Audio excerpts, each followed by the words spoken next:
Good morning, good morning, good morning, everybody. Welcome to the Reach Podcast Show with LeVar Ellis, where every show reaches beyond the ears of the listeners. And today we are going to do things just a little bit different. We have another amazing guest here in the studio with me. And this morning we're going to just jump right into her story because we're on limited time with our guest this morning. So we want to be respectful of her time. With no further ado, I'd like to introduce Miss Eyquionette Latin. And she is an amazing author, as you've seen from the post. But good morning, Ms. Latin. Good morning. Thank you for being here. And just go ahead and introduce yourself to the audience and let them know who you are. And we'll revisit that, because normally I do my show intros and thank sponsors and stuff like that. But like I said, we're going to do it just a little bit different. So let the people know who you are this morning. Okay. Good morning, everyone. My name is Eyquionette Latin. I'm author of Life Through the Eyes of a Woman. That's what the book looks like. It's basically a compilation of short stories that I have written about real life situations that women go through. A little bit about myself. I currently work at Texas Department of Criminal Justice. I am a correctional officer. I also went to Texas Southern University. I have an undergraduate as well as a graduate degree in health education. Many of my stories also reflect their educational background.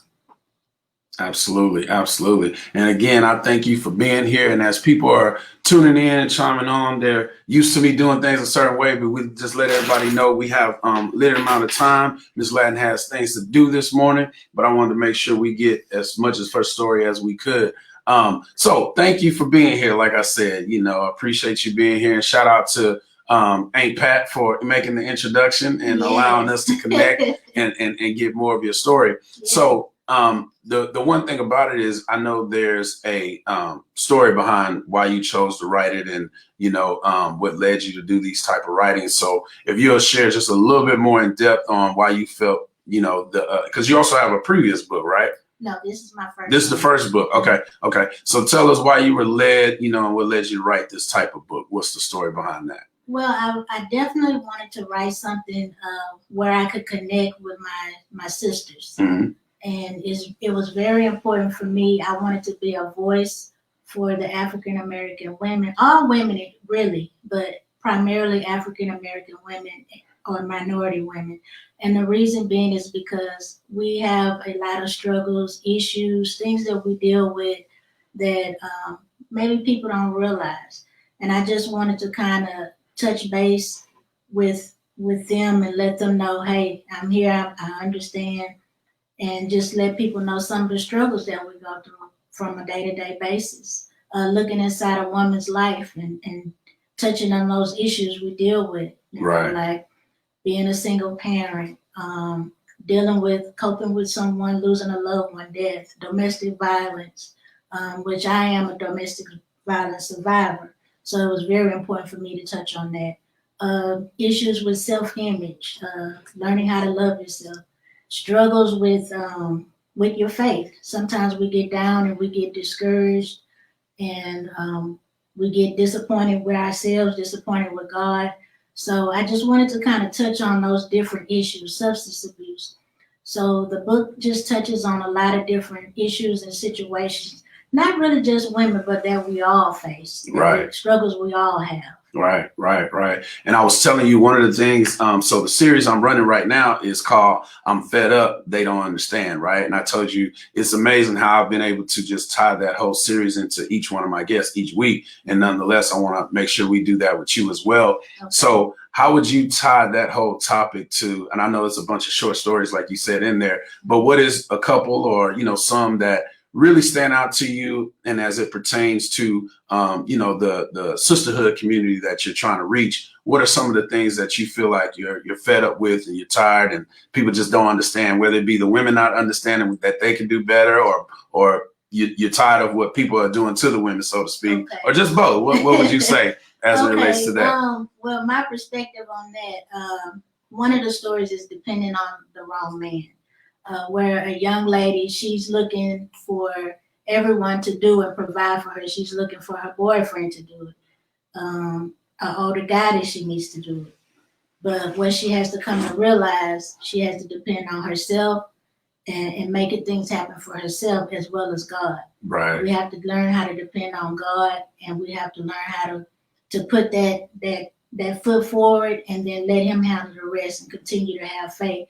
So one of the things I would say as far as in today's society, as far as the women's standpoint, what I would like for them to realize and understand, and I know this isn't all women, but when we're looking for that guy or that mate, it's not always about what he can do for us.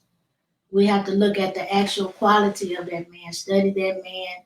What kind of man is he? How does he talk to you? How does he treat you? How does he interact with other women? How does he interact with other guys? What do they talk about? What are his goals, ambitions, aspirations? Yeah. We want to look at the quality, the substance of the man. As far as the guys, from a guy standpoint, I would say it's not just all about the looks. Right. You know, you want to look just substance in that woman too. What are her goals? What are her aspirations? What is she trying to do for herself? Right. You know, so we have depending on the wrong man, like I said. And another thing is being professional women. Sometimes it's hard for us to find good men out here. Yeah. So to my brothers, I'm gonna need y'all to step up and come on with it. Absolutely. You don't have to be intimidated by a woman if she's educated or if she has money, whatever the case might be. Just be yourself.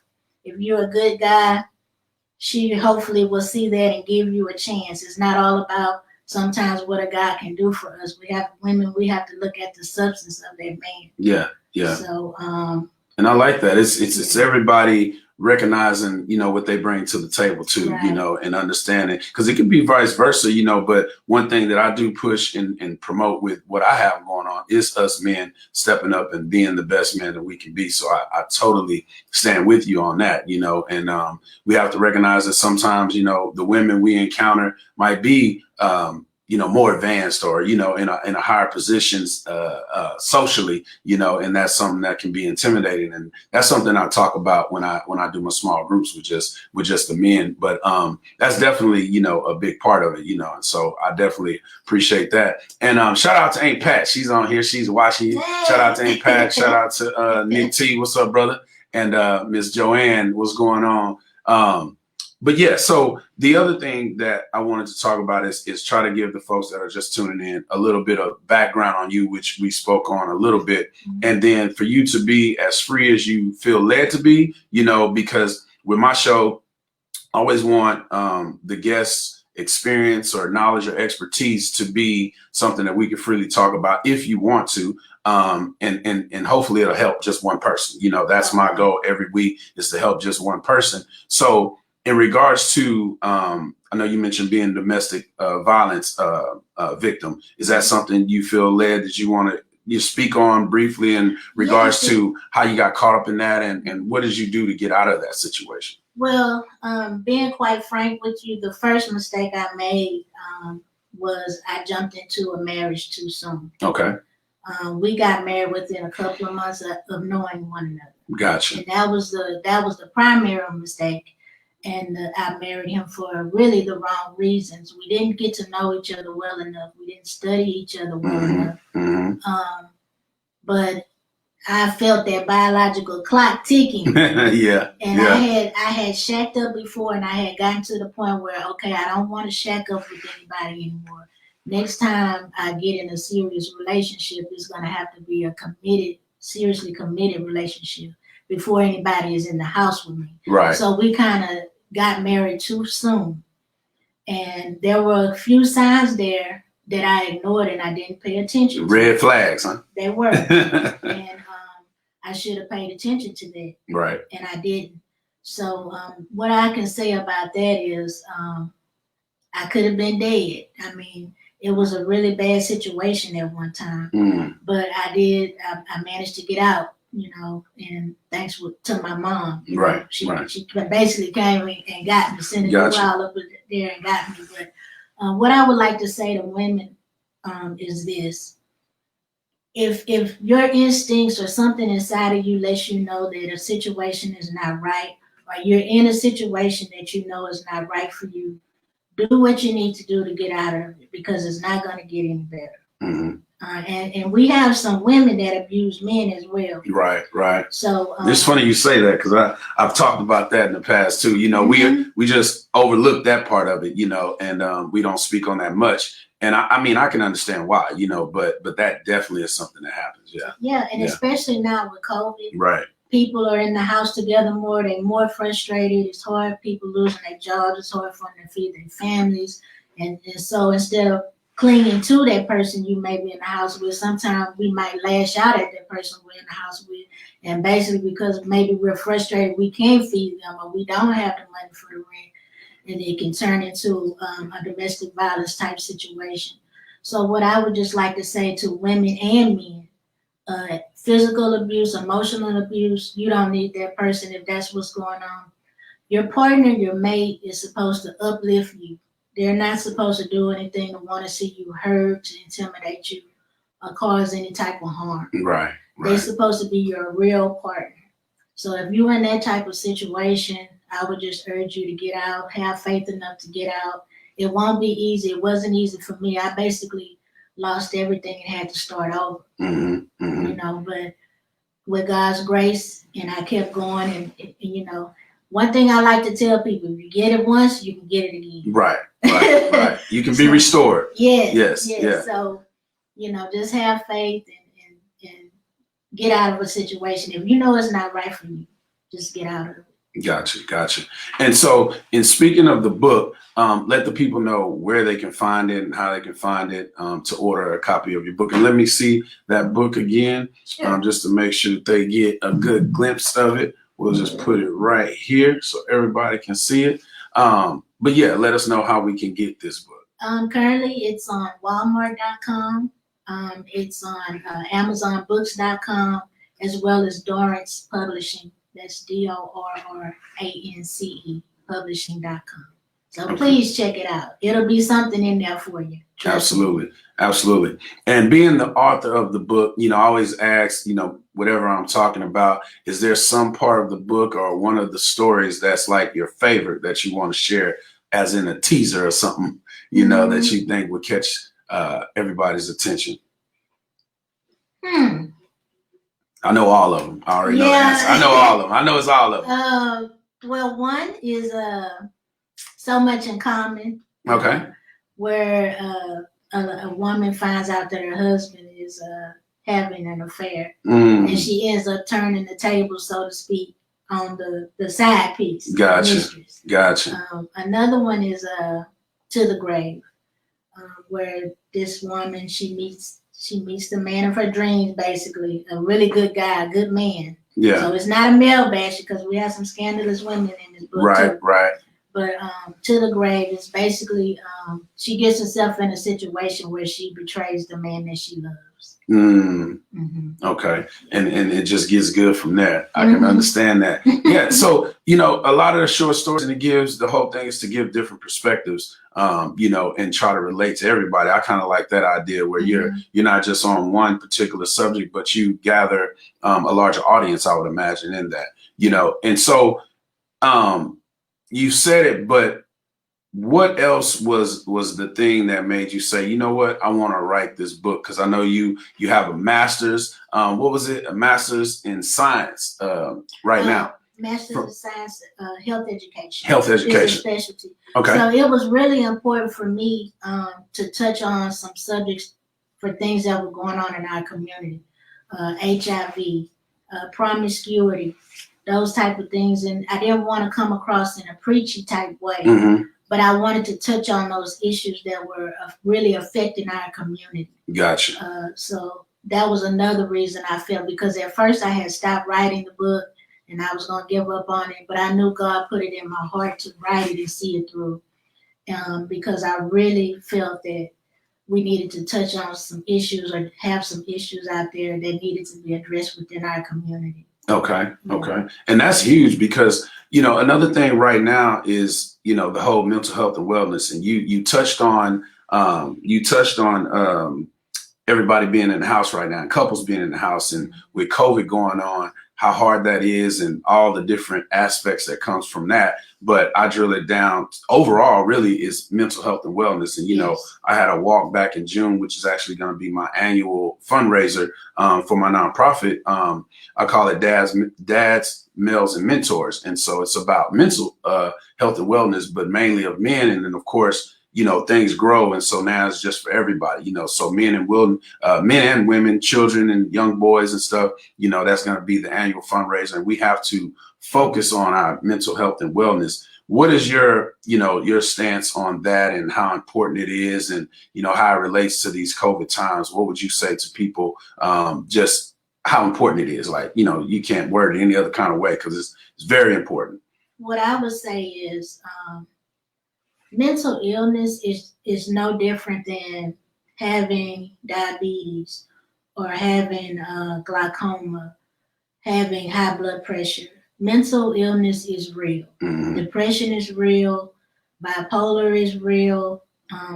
For a while, I was a mental health case manager, so I know for sure that it is real. Mm-hmm. And what I would like for our community, African Americans, minorities, Hispanic, what I would like for them to realize, because sometimes when we talk about mental illness, people frown upon that, or they want to say, oh, well, just pray, you don't have enough faith. Right.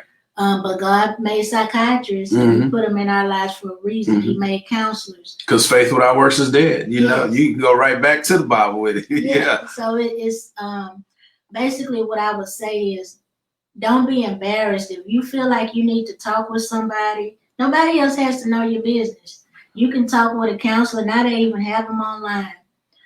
Seek help if you feel like you need help. If you're depressed or you know that you need help, something isn't right.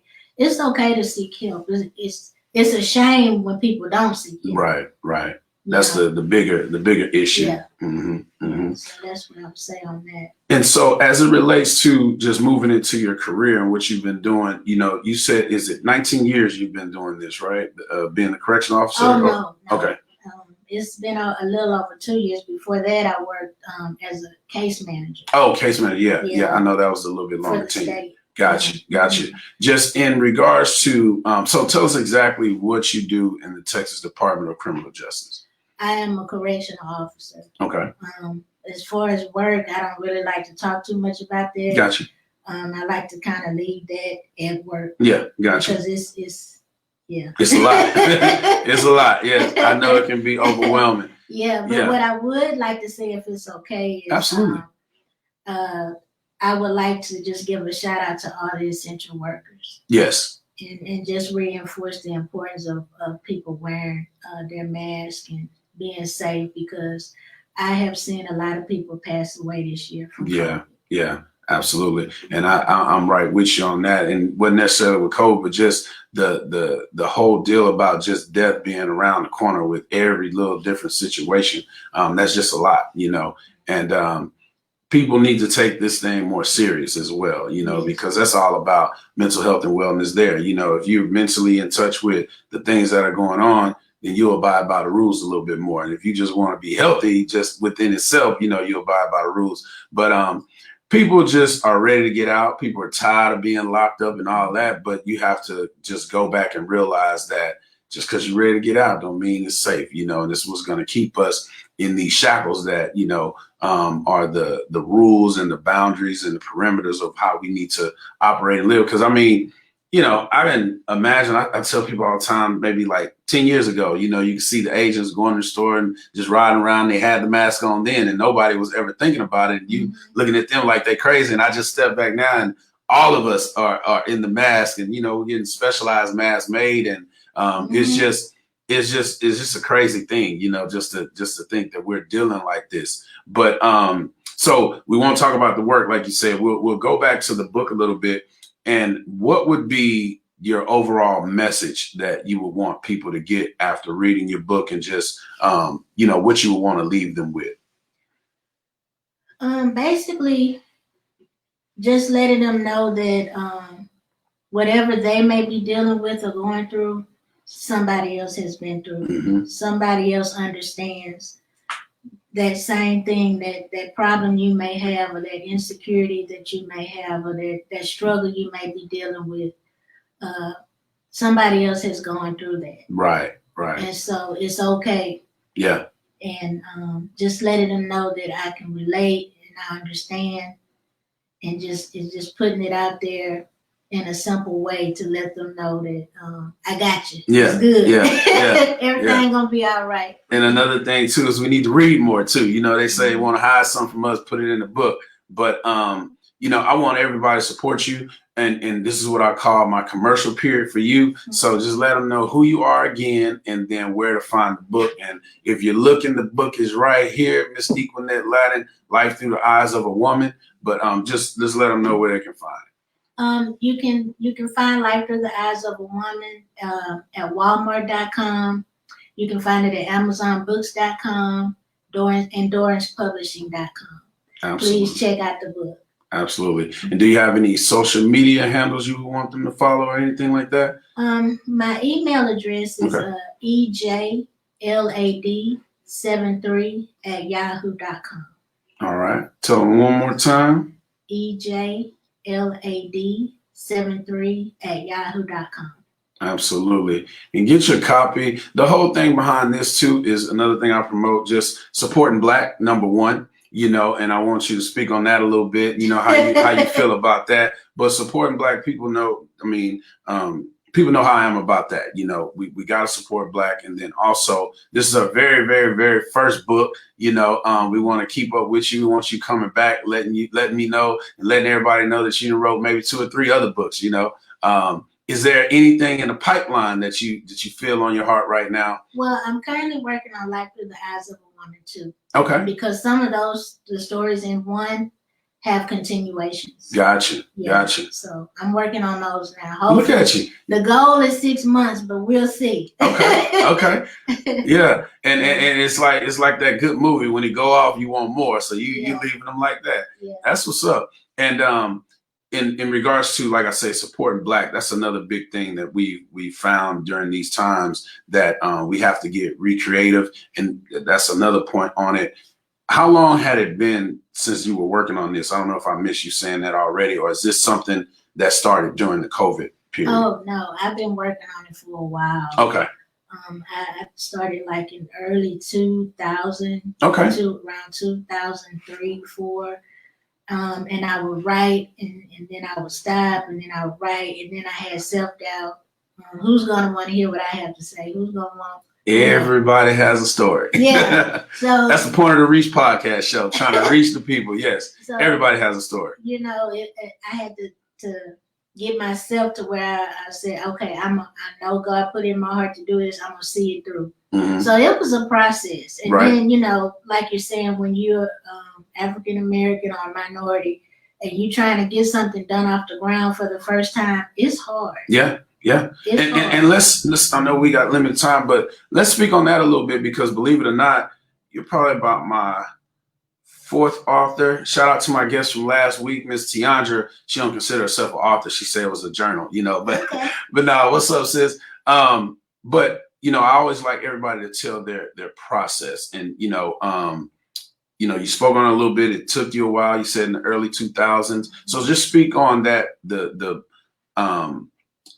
inception of the concept that you wanted to do till now. You know, just kind of give us a brief timeline and just how you had to fight through all those doubts and stuff. Well, basically, I just started writing, but I was a yearbook editor and all that stuff in high school. Okay. I just started writing, picking a topic and just writing on it. My point of view on it, my perspective on it. And that's basically how Life Through the Eyes of a Woman came into fruition. Just picking topics. Okay. And giving my stance on it.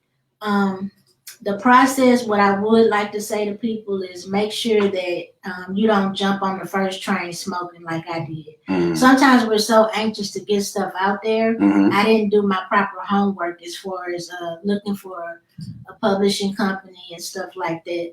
So I would say to anybody trying to get something off the ground, just make sure you take your time, do your research. Yeah, you want to get it out there, but just kind of shop around a little bit, make sure that you're doing what's best for you. You're making the right decision that's best for you on down the line financially. Gotcha. But yeah, I went ahead and I selected to go with Dorrance Publishing, and so that was a process. After that, I got my copyright. Make sure you always get your stuff copywritten. To my authors out there, Yeah. Before you start giving your stuff to people or showing it to people, make sure it's copywritten first. Right. But yeah. So after that, you don't want your story stole. Yeah. you go through the editing process, and that was a long process for me. So the editing, it took me probably about a year just to do the editing, because each time I would go back and change something, that would cost me a little bit more. Gotcha. So when you're trying to come up with funding and stuff like that on your own, it's more difficult. Right. Especially being a minority, sometimes we don't have that backing. Right. Right. So basically after the editing is done, you do the final, your final print up. That took a little while, maybe about a month or so, to approve those final changes. And then after that, the book they start printing it up, and then it goes out for sale. So it took a while for me. Gotcha. Yeah, it took a while for me, but nevertheless, this time around, I'm a little bit wiser. Right. So right. The process will go the more, process already. You know how to manipulate and move a little bit better. It'll go more smoothly. Right. Yeah. That's good. That's good. And salute to you on this book, and then already congrats on the second book. Is there any in your mind any time frame of when we could be looking for it and when to expect it, or not? It's too soon for it. The goal is 6 months. Okay. A year at the latest. Gotcha. But I'm still in prayer on that. Gotcha. I'm working on like the last 2 stories that will go in the book. I'm actually working on those right now. Okay. So, Cool. So there's not much left to do. You got the whole gist of the book and the whole layout. Mm-hmm. And just with those last 2 stories, I hope that comes to you, without any complications, and you can get it in there and then just get going on the rest of the process. But I just, like I said, I know, you have to get going, but I just want to say thank you for being brave enough to just step out and come and share, because that's an important part of it, just making sure your word and your story gets out and what you're trying to do. And, for all of my people, all of my readers out there, I definitely want you to go and support this young lady, on Walmart.com, Amazon.com. And what was the last one you said? Dorrance Publishing. Dorrance Publishing. Okay. And that's who you chose to go with. But yes, I mean, I love it. I'm excited about, like I said, I was telling you, I get it and get the reading and stuff and understand it. But lastly, before we go, is the other thing is in regards to promoting your book, and I know you're in the beginning stages of it, but what would you tell an author who just doesn't know what to do? What would you say to them in regards to how to push yourself and promote it? What I would say is, if you're somewhat of an introvert like myself, you're gonna have to push harder, mm-hmm. And you're gonna have to do some networking. Maybe put a few snippets or tidbits of what you're working on social media. Maybe do a couple of live readings. But you have to put yourself out there.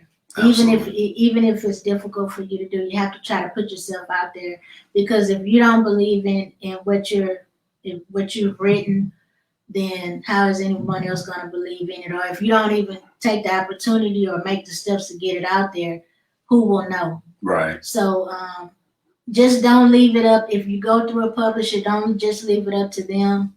You're going to have to make a way and push it and get yourself out there. Yeah, absolutely. Absolutely. And that's good stuff.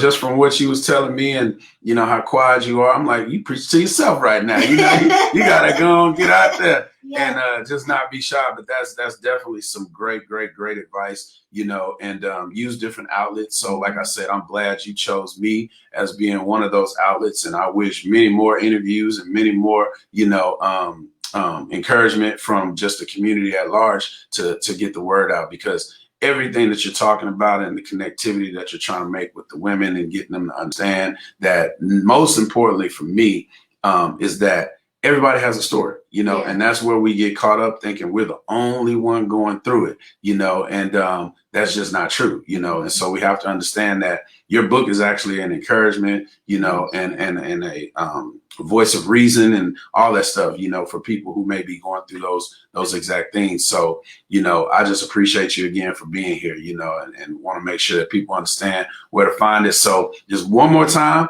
you know, so we can let you get up out of here. Okay. Well, tell them about your book. Life Through the Eyes of a Woman is a collection of short stories, primarily for adults, women, and men. Men can learn something from the book as well.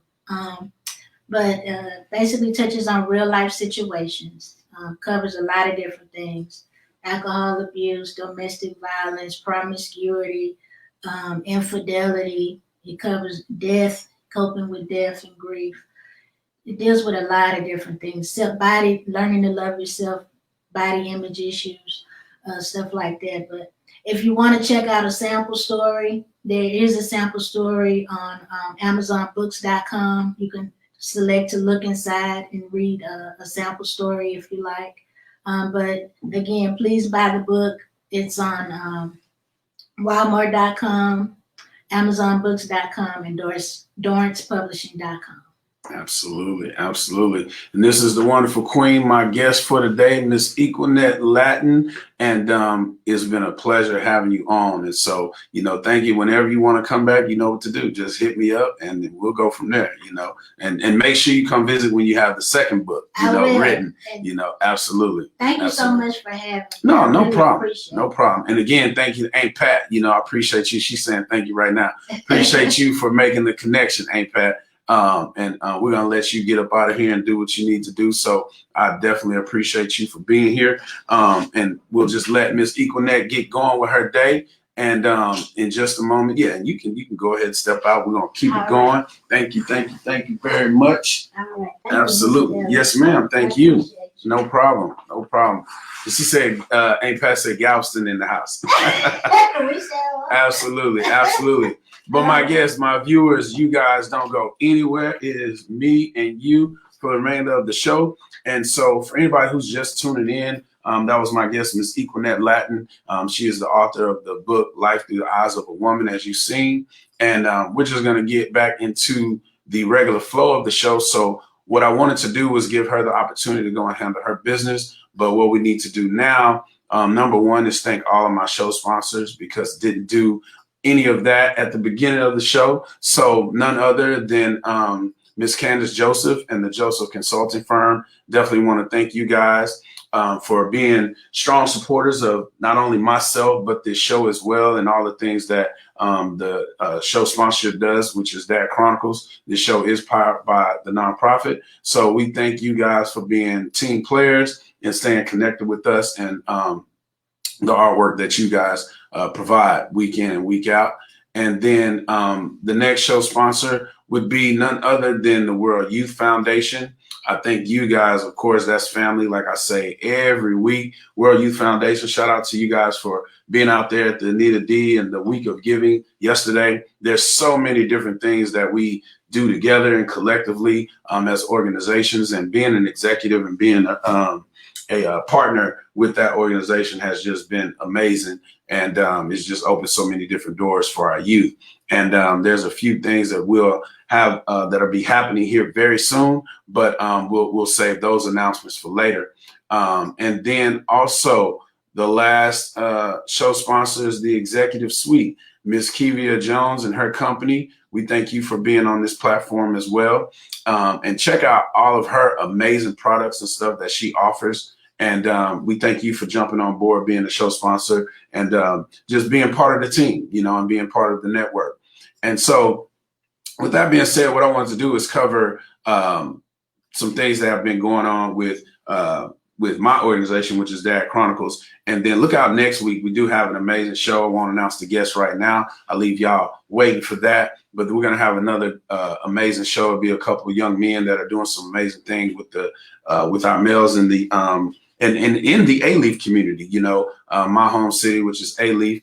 and we'll be talking about the things that they're doing with the youngsters in the community and how they're building up and giving back to our young kings out there in the A-Leaf community. But some things that I do want to announce is that, this is the last push for the toy drive that we're doing right now with myself and Diamond Fit Nutrition. Shout out to Tawana Lewis, and then also Mo Better Boxing. Shout out to my man Mo Lewis Brown. And we're putting that together. We're going to have the distribution on the 23rd. So if you're able to give back, if you're able to donate toys, look out for making donations and drop-offs over at the Diamond Fit Nutrition location, which is on Highway 6. And then also at the Mo Better Boxing Gym off of Beechnut and A-Leaf. And then also shout out to our partners who are allowing us to use their facility, which is the Black Store. Shout out to Lloyd and Randy over there. You can drop toys and stuff off there, and we'll be collecting those toys, and we'll have the distribution of them publicly at the Mo Better Boxing Gym, which is going to be on the 23rd. We'll do that from 1 to 5, and you'll get an opportunity to see that because we'll share that experience. And then also we have the feeding of the 12 families that we're doing. We'll provide 12 dinners for less fortunate families, so that way they have meals to eat for Christmas, so we're going to be doing that. That's something that we added. But also the last thing that I wanted to share is the week of giving that we're in right now with Miss Anita D Designer Foundation. Is put on and teamed up with HISD, myself, World Youth Foundation, Lakewood Church, and there's so many others. And we're at the number of over 79,000 people, or 79,000 families, I guess I should say, that have benefited from being able to come and pick up everyday essentials, toys, food, hygiene products, cleaning products. And that has just been moving around the city from day to day. And on today, from 2 to 5, we'll be at Milby High School in Southeast Houston. We'll be pulling up there, and there'll be another drive-through. We are, of course, practicing safety and social distancing. And so it's just been an amazing thing to witness how much this has helped the community at large. And so, if you're in need, just pull up. You drive through. Everything is really simple. Have your trunk open, your door open, whatever the case may be, and you'll get blessed with what we have there at the locations. And so those are just some of the things that have been going on here in the city. And so at this point, and Pat, I'll get with you on that.